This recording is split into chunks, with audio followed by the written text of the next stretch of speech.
അതായത് കൈ സാറ് വെച്ചിരുന്നുണ്ടല്ലോ, ഈ കൈ രണ്ട് കൈ കൂടെ ഇതുപോലെ ഇന്റർലോക്ക് ചെയ്ത് പിടിക്കുക, വിരലുകൾ തമ്മിൽ പൊരുത്തി പിടിക്കുക.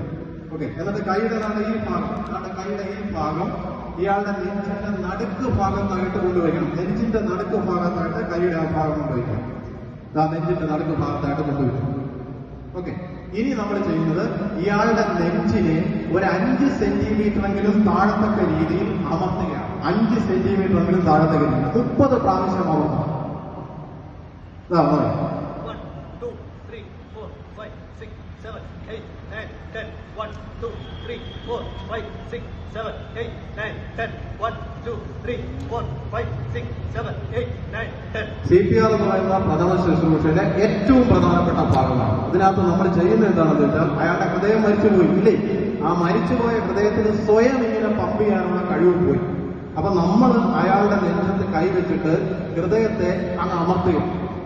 നമ്മളിപ്പോ കയ്യിൽ ഒരു സ്പോഞ്ചിൽ കുറച്ച് വെള്ളം എടുത്തിട്ട്, എന്റെ ഈ കയ്യിൽ സ്പോഞ്ചിൽ കുറച്ച് വെള്ളം എടുത്തിട്ട് മറ്റേ കൈ വെച്ച് അടിച്ചു കൊടുത്താൽ എന്ത് സംഭവിക്കും? സ്പോഞ്ചിലെ വെള്ളം തെറിച്ചു. അതുപോലെ ഹൃദയത്തിലെ രക്തം നിറഞ്ഞിരിക്കുകയാണ്. ഇങ്ങനെ സങ്കോചിക്കാനുള്ള കഴിവ് അതിന് നഷ്ടപ്പെട്ടു. അപ്പൊ നമ്മൾ മറ്റേ കൈവച്ച് ഒന്ന് താഴോട്ട് അമർത്തുമ്പോൾ ഹൃദയം ഇങ്ങനെ ഞെരുങ്ങും. അതിനകത്തുള്ള രക്തം ശരീരത്തിന്റെ പല ഭാഗത്തേക്ക് ഒഴുകും. ഒപ്പം എങ്ങോട്ടും പോകും? തലച്ചോറിലേക്ക് പോകും. ഇത് എത്ര സമയത്തിനുള്ളിൽ ചെയ്യണം? ഒരാൾ കുഴഞ്ഞു വീണ് എത്ര സമയത്തിനുള്ളിൽ ചെയ്യണം? അരമണിക്കൂറിനകം ചെയ്താൽ മതിയോ? അരമണിക്കൂറിനകം ചെയ്താലുള്ള കുഴപ്പം എന്താണ്? ആരും മരണപ്പെട്ടു പോകും, ബ്രെയിനും മരണപ്പെട്ടു. 5 മിനിറ്റ് സമയത്തിനുള്ളിലെങ്കിലും നമ്മൾ CPR സ്റ്റാർട്ട് ചെയ്തിരിക്കണം. കുഴഞ്ഞു വീണ് കഴിഞ്ഞാൽ ഉടനടി ചെയ്യേണ്ട കാര്യമാണ്.